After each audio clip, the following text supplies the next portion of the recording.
Africa was already powerful, and schools almost never teach that part. Slavery is often presented as Africa's beginning, but it was a disruption, not an origin. Long before Europeans arrived, Africa was home to complex societies, advanced technology, global trade, and political systems that governed millions of people. Africa was not isolated. It was connected, innovative, and influential. Along the Nile, African civilizations like Nubia and Kush rivaled, and sometimes ruled, Egypt. Black Pharaohs governed one of the most powerful states in the ancient world.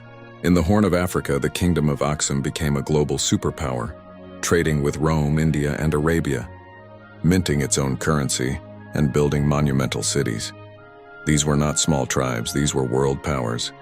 In West Africa, empires like Ghana, Mali, and Songhai controlled the global gold supply. Cities like Timbuktu were centers of learning, not poverty, home to universities, libraries, and scholars studying law, science, astronomy, and philosophy. Mansa Musa's wealth shocked the world. Africa wasn't poor. It was rich enough to reshape global economies. Africa was deeply connected internally and globally. Great Zimbabwe stood as a massive stone city in southern Africa. Swahili city-states along the East African coast traded with China and the Middle East.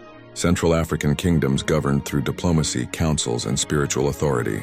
Africa was moving, building, and evolving, long before slavery. Most schools skip this history. They begin Africa's story with captivity instead of civilization, with loss instead of legacy. This erases context, it removes agency, and it creates the false idea that Africa had no history before trauma. But slavery didn't create Africa's story, it interrupted it. The transatlantic slave trade violently removed millions of people, destabilized regions, and redirected Africa's future. This wasn't a natural decline. It was forced disruption. Yet even then, Africans resisted, adapted, and preserved culture. Africa before slavery was powerful. Africa after slavery survived. To understand Black history, you must start before the chains, because Africa's story is not one of absence, but of erasure.